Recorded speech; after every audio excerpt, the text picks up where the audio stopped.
Bienvenue à tous en direct sur Public Sénat. Voici les titres du 22h. La Grèce sur le fil du rasoir. Les appels se multiplient pour sauver le pays au bord de la faillite économique, de l'explosion sociale et de la crise politique. La France en appelle à l'esprit de responsabilité, mais le FMI, inflexible, conditionne son aide à l'adoption de nouvelles mesures d'austérité. En attendant, la Grèce risque-t-elle de précipiter dans sa chute ses camarades d'infortune comme le Portugal ou l'Irlande? Débat à suivre dans ce journal. On s'attendait à ce qu'elle donne sa vision du pays. Elle l'a fait ce soir sur TF1, mais rien de neuf et rien de plus sur sa très probable candidature aux primaires. PS, Martine Aubry respecte à la lettre le calendrier socialiste. C'est à partir du 28 juin qu'elle s'exprimera devant les Français, a-t-elle souligné ce soir. Invité politique de ce journal, l'ancien ministre UMP et actuel ambassadeur auprès de l'OCDE, Roger Carucci, dans un instant. Depuis plus d'un an, sa reconduction ou pas à la tête d'Areva faisait l'objet de toutes les spéculations et rumeurs. Ce soir, la décision est tombée. Anne Lauvergeon n'est pas reconduite à la tête du leader mondial du nucléaire. C'est Luc Ourcel, directeur général délégué du groupe, qui occupera son poste. Communiqué de Matignon ce soir. Bonsoir et merci d'être en notre compagnie. Son entourage avait prévenu, il n'y aura pas d'annonce ce soir sur le plateau de TF1. La première secrétaire du PS, Martine Aubry, a exprimé son avis favorable au mariage gay, son opposition à la dépénalisation du cannabis, mais aucun pas supplémentaire ce soir vers sa candidature aux primaires socialistes. On l'écoute. Vous le saurez à partir... Vous savez, c'est des décisions importantes. Oui, et on imagine que vous y avez réfléchi. Excusez-moi de parler comme ça, mais on ne bosse pas là-dessus tous les jours avec des petites phrases. Moi, je m'éloigne, vous savez bien, des petites phrases. C'est des décisions importantes. Et à partir du 28, donc dans une quinzaine de jours, je m'exprimerai directement devant les Français. Et justement, sur le projet PS pour 2012, les discussions et les négociations ont commencé entre les socialistes et les Verts. Réunis rue de Solferino, les différents groupes de travail se sont retrouvés sur de nombreux sujets comme la santé ou encore l'agriculture. Mais tout s'est compliqué quand il a été question de nucléaire. Les détails avec Aurélien Romano. La sortie du nucléaire, c'est le point non négociable pour les écologistes. Une posture qui embarrasse le PS malgré l'ambiance amicale affichée par les groupes de travail ce matin. L'enjeu du jour, prouver que socialistes et écolos pourront travailler ensemble en 2012. Sortir du nucléaire en une génération, ça reste notre objectif. Le Parti socialiste s'est beaucoup tortillé pour adopter des formules qui pouvaient mettre tout le monde d'accord en son sein, mais il faudra clarifier dans cette période. Clarifier les propos, la difficulté des socialistes. Jouant sur les mots, certains parlent de la sortie du tout nucléaire. Ils s'appuient sur le projet du PS, où la réduction de la dépendance au nucléaire figure en bonne place. À la sortie tardive de la table ronde sur ce sujet, un seul objectif, gagner du temps avant le choix définitif du candidat socialiste. Radzi Hamadi n'a pas oublié que Martine Aubry s'est prononcée à titre personnel pour une sortie du nucléaire. On verra si on peut aboutir à une position commune. Ce qui découlera de notre primaire sera très important. Je pense que vous l'avez vous-même lu, il y a une sensibilité, y compris celle de Martine Aubry, sur la sortie du nucléaire. On verra. Des propos tenus sous l'œil attentif d'un autre participant aux réunions. Après, on peut discuter des modalités, on peut discuter du calendrier, mais qu'il y a besoin d'une telle décision de sortie du nucléaire pour qu'on puisse avoir un accord politique et surtout pour qu'on puisse mettre en œuvre une politique qui soit efficace. Portés par la méfiance suite à l'accident de Fukushima, les écologistes savent qu'ils ont une carte à jouer. Sur ce sujet, comme sur les autres, la prochaine réunion est prévue en juillet. Les tractations risquent de durer jusqu'à l'automne, au moment du choix du candidat PS. Soucieux de gagner en crédibilité, le Front National a organisé aujourd'hui à Paris un colloque sur les banlieues qualifiées, je cite, de zones de non-droit. L'occasion pour Marine Le Pen de décliner ses propositions en matière de sécurité. Sans surprise, la présidente du FN a loué les vertus de la tolérance zéro pour, dit-elle, défendre les braves gens qui se lèvent tôt. Mathilde Bélanger. Il ne veut pas se justifier d'être là. Pourtant, Maître Collard était bien l'attraction principale de ce colloque organisé par le Front National. L'avocat qui ne cache plus son amitié pour Marine Le Pen s'affichait pour la première fois publiquement à ses côtés. J'ai un lien qui est quasiment de l'ordre du suffrage universel avec Marine Le Pen. C'est un lien personnel, c'est pas un lien idéologique ni politique. D'autres représentants de la société civile étaient présents pour cette table ronde axée sur la sécurité et les zones de non-droit. Des membres du milieu judiciaire et policier notamment, et pas tous adhérents au parti. Les responsables du parti l'expliquent, ils veulent des idées neuves pour la campagne. Dans ce peuple, il y a des gens connus, il y en a qui sont moins connus. Les uns n'ont pas plus de valeur que les autres, en l'occurrence. Il y a beaucoup de très grands professionnels de leur métier qui aussi sont méconnus, qui travaillent dans l'ombre. Ceux-là aussi auront leur place. Oh, ils vous intéresseront moins, mais ils intéresseront aussi les Français, croyez-moi. Ça s'élargit de jour en jour et au fur et à mesure qu'on avance. C'est vrai que Marine Le Pen a fait sauter une digue. Bon, ben voilà, il y a des gens qui aujourd'hui disent je viens parce que c'est Marine Le Pen. Marine Le Pen assure qu'elle a d'autres soutiens et qu'ils se présenteront en temps voulu. En attendant, le Front National continue de soigner son image de parti respectable pour 2012. C'est parti pour le baccalauréat 2011. Les 328 467 candidats au bac général planchaient aujourd'hui sur leur première épreuve écrite. La philosophie, redoutable épreuve. L'homme est-il condamné à se faire des illusions? Peut-on avoir raison contre les faits? L'art est-il moins nécessaire que la science? Voici quelques-uns des thèmes proposés ce matin. Et sans transition, notre invité politique du 22h, l'ancien ministre. C'est à propos de l'art, donc c'est forcément moi, je donne dans l'artiste. C'est la question que je vais vous poser. Actuel ambassadeur de France auprès de l'OCDE, secrétaire départemental de la Fédération UMP des Hauts-de-Seine, Roger Carucci, justement, l'un des sujets vous a inspiré. Apparemment, vous auriez choisi lequel? Je vous les redonne. L'homme condamné à se faire des illusions. Ah non, il y en a un autre qui me plaisait beaucoup, que j'ai vu ce matin. Ouais. Non, c'était sur la liberté et l'égalité. Et on oubliait la fraternité, d'ailleurs, dans le sujet. Mais est-ce que la liberté est porteuse d'égalité? Est-ce que l'égalité est porteuse de liberté? C'est un sujet que j'aurais probablement pris, oui. Vaste sujet. Vous avez été professeur, hein, vous êtes agrégé d'histoire. Bien sûr, pendant 15 ans. Ouais. Que pensez-vous de la décision du ministre de l'Éducation, Luc Châtel, de tester la philo en classe de seconde? Moi, je pense que c'est une bonne idée. Je ne vois pas pourquoi on ne commencerait à réfléchir qu'en classe de terminale. Il y a des matières, moi j'étais en histoire, il y a des matières comme l'histoire, etc., où déjà on réfléchit, où déjà on se pose des sujets sur la société, sur le devenir ou le passé. Mais la philosophie est un élément fort. Et dans une période, dans un monde de plus en plus mécanique, de plus en plus Internet, de plus en plus rapide, de temps en temps, se dire qu'on ouvre les esprits plus jeunes, plus tôt, à la réflexion, bon, écoutez, c'est pas du luxe. Voilà, c'était la page philosophie. Oui, maintenant, on revient à la dure réalité de la politique. politique. Martine Aubry, on l'a écouté ce soir sur TF1, pas d'annonce sur sa probable candidature, mais est-ce qu'elle est l'adversaire le plus redoutable de Nicolas Sarkozy, selon vous? Sincèrement, que ce soit François Hollande, Martine Aubry ou quelqu'un d'autre, l'adversaire, c'est le projet socialiste, qui est un projet rétrograde, qui est un projet coûteux, qui est un projet dangereux pour la France. Et qui que ce soit qui le porte, on le combattra, et puis voilà, et on dira un certain nombre de choses. Sans aucune différence entre les différents protagonistes, selon vous? Sincèrement, moi je trouve que le système est quand même assez fou, c'est-à-dire on adopte un projet socialiste, c'est-à-dire déjà tout ce que doit porter le candidat, et puis après on choisit le candidat. Sous-entendu, de toute façon, qui que ce soit, il portera ce projet-là. Donc je trouve que c'est un système qui les regarde, je ne vais pas me mêler de ça, mais nous combattons les idées, les projets, et les éléments qui sont dans ce projet socialiste. C'est pas plus fou à l'UMP de ne pas choisir de candidat, d'avoir qu'un candidat naturel qui est Nicolas Sarkozy. Eux vous diront, c'est la démocratie, on choisit. Mais nos statuts, parce que j'entends dire ici ou là, mais quand même, ils auraient pu faire des primaires, etc. Mais nos statuts sont extrêmement clairs. Lorsque le président de la République sortant est issu de nos rangs, il n'y a pas dans les statuts de l'UMP de primaire. Il y en a si le président sortant n'est pas de nos rangs, auquel cas on ouvre le débat et un vote. Mais là, statutairement, politiquement, idéalement, le meilleur candidat étant le président sortant, parce que c'est celui qui porte les choses et c'est celui qui incarne le plus, et la République, et la France, et nos convictions, je ne vois pas pourquoi il y aurait des primaires. Sur quoi d'ailleurs? Primaires sur quoi, je veux dire? Mais si, il y a des débats. Il n'y a aucune différence. Mais non, il y a des débats. Mais à un moment, il y a une relation, et c'est très gaulien, il y a une relation entre le candidat, un homme qui a un destin, et qui parle aux Français, au-delà des partis politiques. Et je trouve qu'imposer à ce candidat un projet avant qu'il ne soit choisi, comme le fait le PS, c'est extraordinairement réducteur. C'est une campagne législative déguisée, ce n'est pas une campagne présidentielle. Moi, j'attends du candidat au présidentiel qu'il s'adresse les yeux dans les yeux aux Français et qu'il leur dise non seulement qu'il les a compris, mais qu'il sait ce qu'il va leur proposer pour changer ce Et pays. les Français attendent des réponses sur des questions de société importantes. L'UMP, dont vous faites partie, est contre, archi contre même le mariage homosexuel. Contre. Le mariage homosexuel, et vous?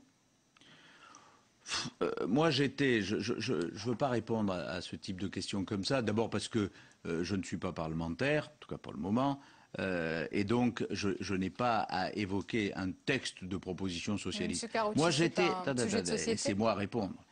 J'étais très favorable. Je regrette qu'on ne l'ait pas fait parce que j'étais de ceux qui l'avaient fait inscrire dans le projet du candidat, à la fois sur le contrat d'union civile et j'ai au Parlement, lorsque j'étais ministre, porter en partie l'amélioration fiscale, patrimoniale, successorale du Pacs.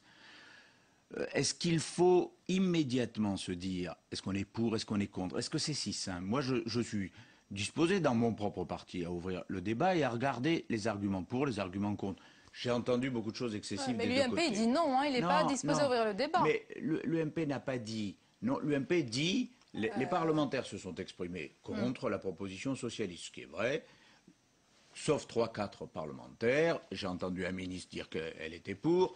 Je crois qu'il y a une discussion. Mais vous cheminez, il faut laisser le débat ouvert. Moi, je pense qu'il faut laisser le débat ouvert et que notre candidat, alors c'est lui qui en décidera, mais sur déjà l'avancée que constituait le contrat d'union civile, sur le statut du beau-parent que j'ai soutenu, défendu et qui n'a pas malheureusement été présenté au Parlement, il y a des avancées. Et puis... Cheminons. Alors, autre sujet d'actualité. Elle était ambassadrice auprès de l'UNESCO. Ramayad a démissionné ou a été encouragée à le faire. Est-ce que ça veut dire, monsieur l'ambassadeur, qu'un ambassadeur, ça la ferme ou si ça veut l'ouvrir, ça démissionne? Ça s'applique pas à l'ambassadeur? Non, moi, je vais vous dire.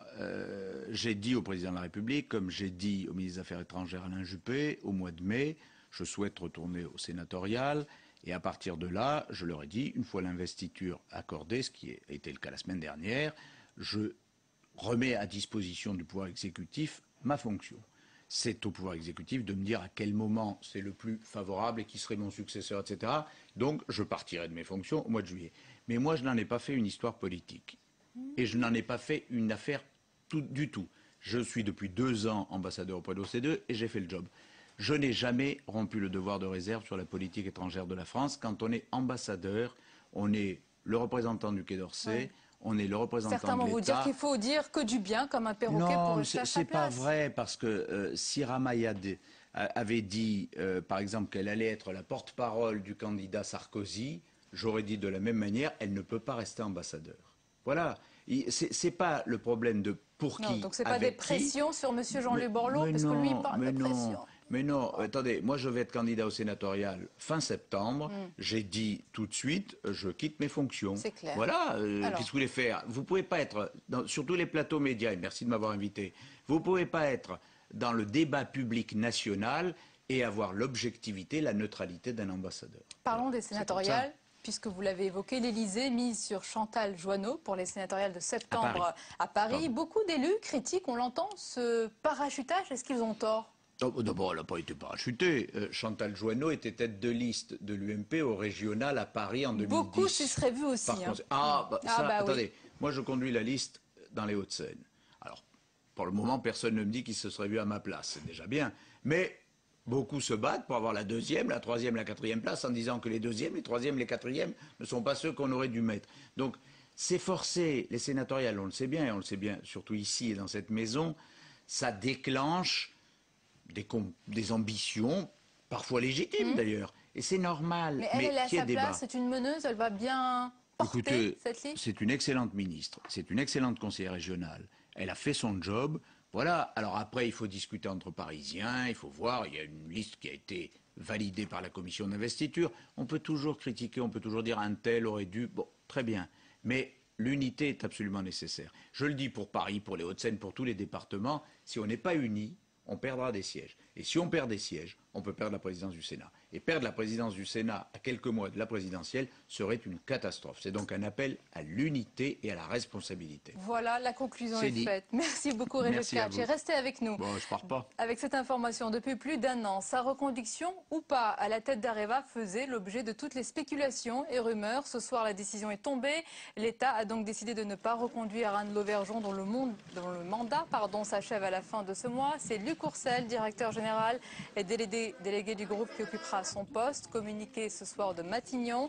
Et cette décision intervient alors que la mobilisation en faveur de celle qu'on surnomme Atomique Anne s'était intensifiée ces derniers jours. Avec nous, notre chroniqueur Jean-Louis Gombaud. Bonsoir. Bonsoir, Sonia. Est-ce que d'abord c'est une décision qui va avoir des répercussions stratégiques sur le groupe Areva? Elle est faite pour ça, c'est-à-dire qu'elle est faite pour marquer une volonté de renouveau du groupe. Alors il faut rappeler quand même ce que c'est que ce groupe, parce que le groupe Areva, c'est d'abord l'extraction de l'uranium, le transport de l'uranium, l'enrichissement de l'uranium, la construction des centrales et le retraitement des déchets. Donc c'est un groupe absolument stratégique pour la France, pour le nucléaire français. Il est sur l'ensemble de la filière. Alors qu'est-ce qui s'est passé depuis plusieurs années, même ces derniers mois, une intensification de la concurrence en matière de nucléaire. Et la France, on l'a souvent répété ici, a reçu une claque absolument magistrale dans le golfe arabo-persique, notamment dans le sultanat d'Abu Dhabi, où ce sont des Coréens,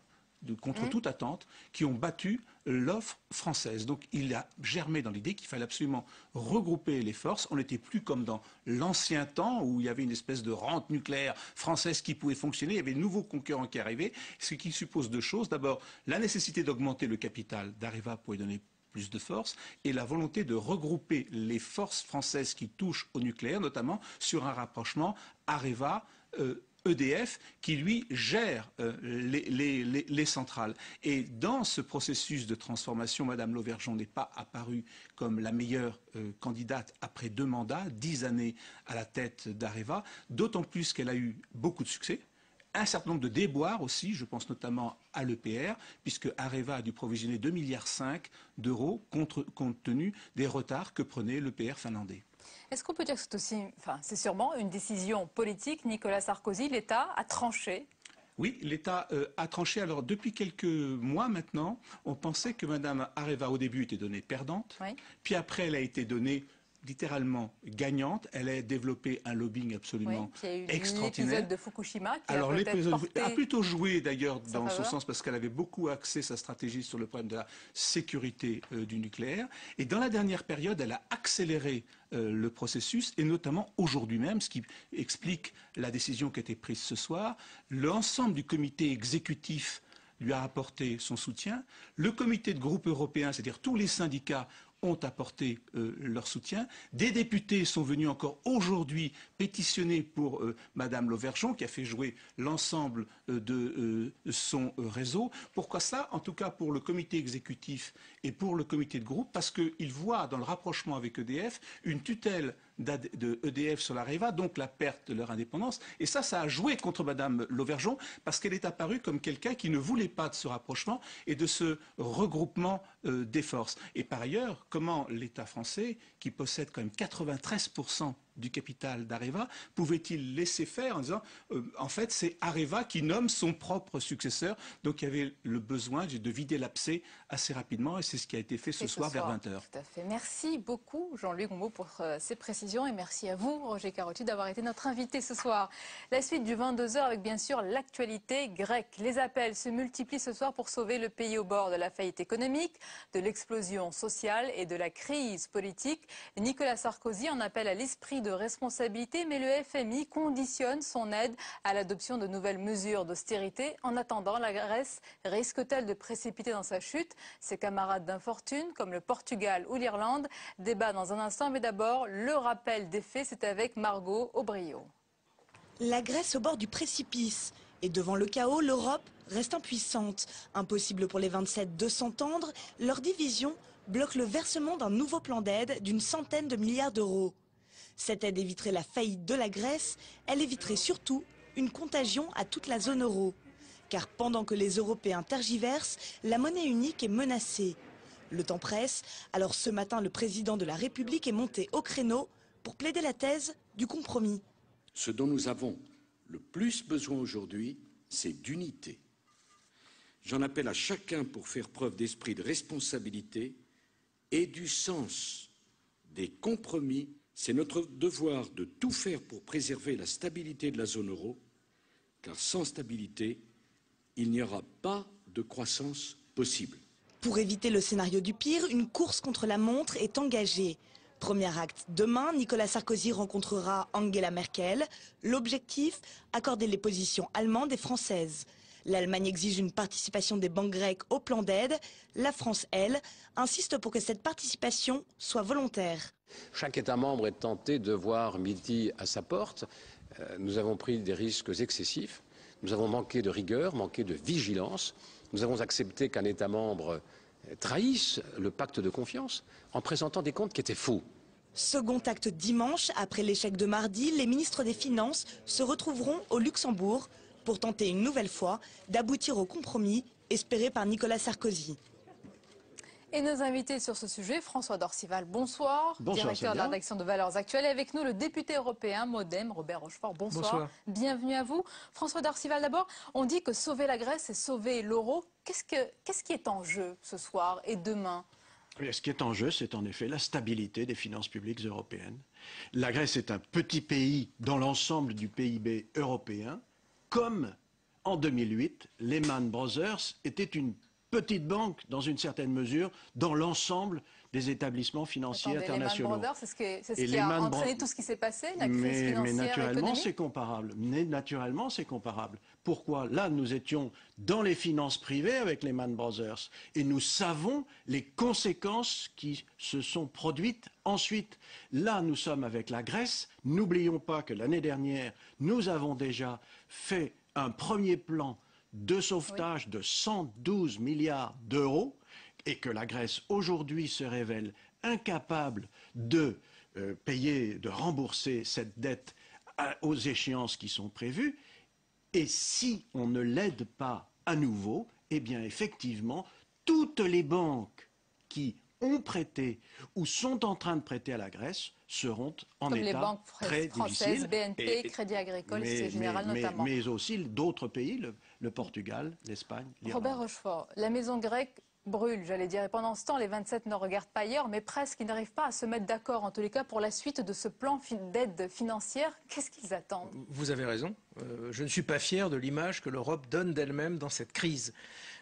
Alors, pourquoi? Tout simplement parce que, vous le savez bien, nous avons des institutions complexes. On a cru avec le traité de Lisbonne avoir plus de pouvoir. En fait, on a multiplié les têtes, donc on ne sait pas qui est le chef. Et en plus, on a mis à la tête des institutions des personnalités, j'allais dire, qui n'ont pas, et d'ailleurs je crois que les États ne le voulaient pas, qui n'ont pas le charisme et la force par eux-mêmes. Qui, par exemple, comme ça on voit c'est vrai pour le président de la Commission, c'est vrai aussi pour le président du Conseil. J'ai rien contre ces personnes. Non, mais attendez, c'est clair. Nous sommes dans une situation de crise où il faudrait, à la tête de l'Europe, un président unique qui est, allez, soyons clairs, qui est l'épaisseur d'un Jacques Delors. C'est ça dont on a besoin aujourd'hui. Alors, comme nous n'en sommes pas là, eh bien, nous sommes avec ce qui va se passer demain, c'est-à-dire la nécessité de continuer de toute façon à avoir besoin du couple franco-allemand. Je crois que demain, Mme Merkel et le président Sarkozy vont finir par trouver un compromis parce qu'on n'a pas d'autre choix. Ce sera une solution temporaire, ce ne sera pas la solution qui réglera l'ensemble des problèmes. Oui, absolument. Le problème, en effet, c'est qu'une partie de l'Europe, aujourd'hui, dit mais on en a marre de payer pour les Grecs. C'est beaucoup l'Allemagne qui le dit. Hein. L'Allemagne et les pays du Nord. Et donc, nous nous trouvons en effet dans cette situation où les opinions publiques ne sont pas unanimes pour soutenir la Grèce. Et donc, les efforts sont demandés aux Grecs.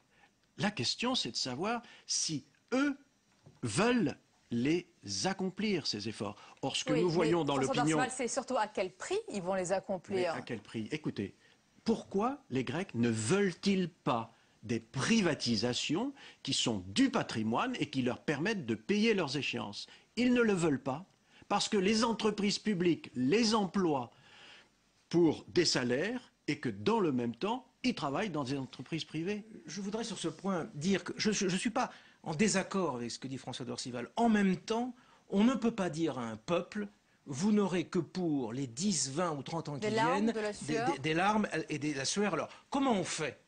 Il n'y a qu'une seule façon de faire. La seule façon de faire, c'est il faut que la Grèce applique le plan qui est indispensable.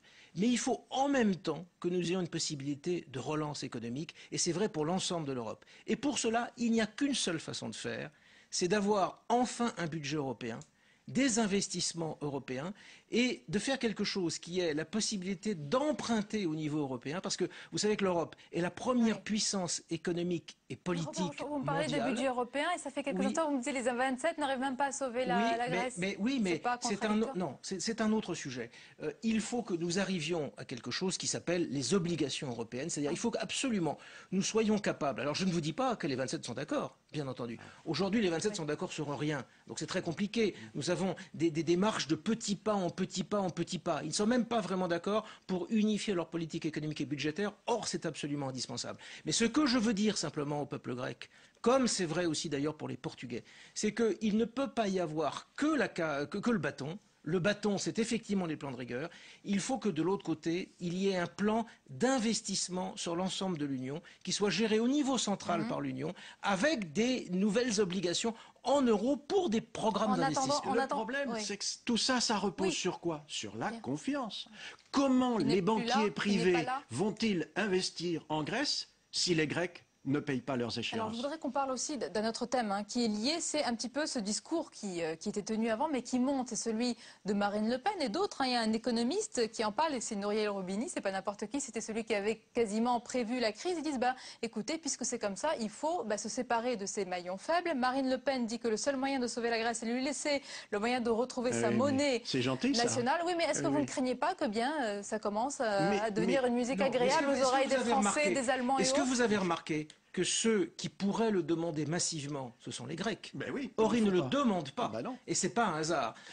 La situation est très simple. S'il y avait aujourd'hui un pays qui décidait de quitter la zone euro, ce serait un tremblement de terre d'abord pour lui. D'abord pour lui. C'est-à-dire, ce serait évidemment une dévaluation de sa monnaie, à supposer qu'il arrive à la mettre en place. Ce serait une dépression économique majeure. Ce serait une inflation. Ce serait des faillites. Par exemple, si la Grèce quittait la zone euro, toutes les banques grecques seraient en dépôt de bilan. Donc, vous voyez, il faut le dire, il faut dire la vérité.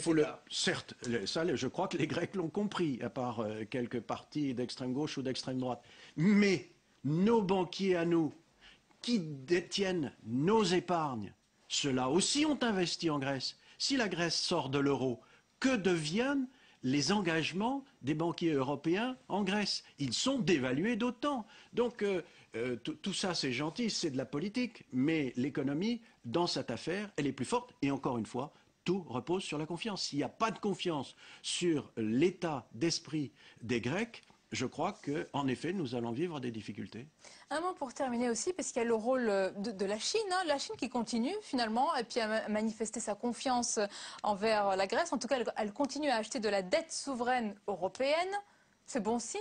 Attendez. Il y a peut-être un sauveur. La Chine a aujourd'hui une position qui est une position d'avancer ses pions sur l'ensemble de la carte mondiale, avec les matières premières en Afrique et aujourd'hui en Europe, avec les fragilités que nous connaissons. Mais vous savez très bien que ce n'est pas un cadeau. C'est une façon d'avoir quelque chose, comme c'est le cas d'ailleurs pour les États-Unis.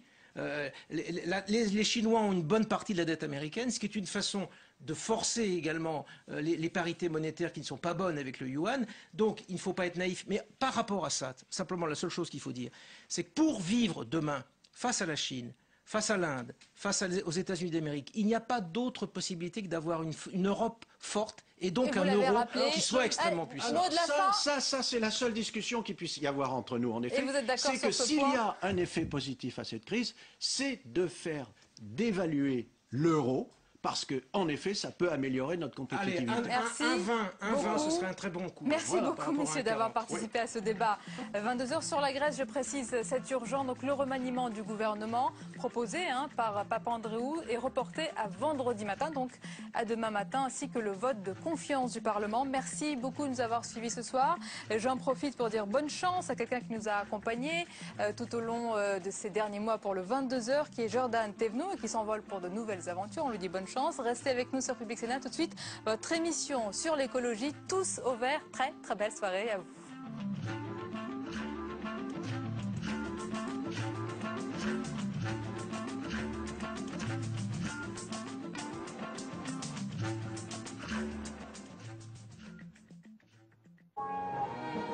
Le maréchal Pétain arrive à Bordeaux plein d'arrière-pensées. En fait, il se prépare à prendre le pouvoir depuis longtemps. Pendant 3 journées de juin 40, s'est écrite l'une des pages les plus déterminantes de l'histoire de France. À la tête du gouvernement, réfugié à Bordeaux, Paul Reynaud veut poursuivre la guerre. Flottement, hésitation. Poussé par le général Végan et Pierre Laval, le maréchal Pétain finit par l'emporter et signe l'armistice. Le destin de la France a basculé. C'est ici, au Château-Fin, que commence le régime de Vichy. Juin 40, la République meurt à Bordeaux, vendredi à 16h45 sur Public Sénat. L'information politique et parlementaire en temps réel, c'est sur l'application iPhone de Public Sénat. Informer, expliquer et partager pour être à la pointe de l'actualité politique.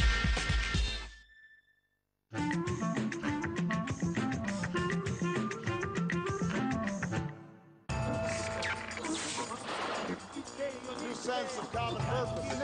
Yes, we can. And never again. Ayer estuvo el diablo aquí.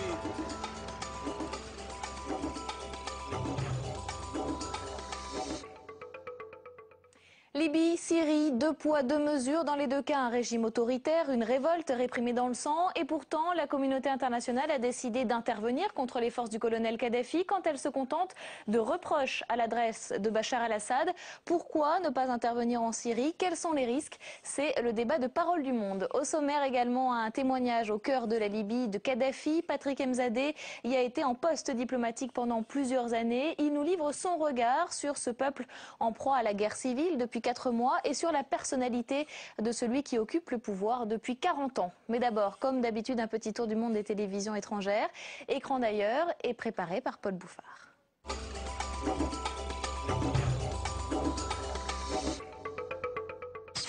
40 minutes de dunk et de rebond pour le Premier ministre chinois. Devant les télés du monde, Wen Jiabao se met au basketball.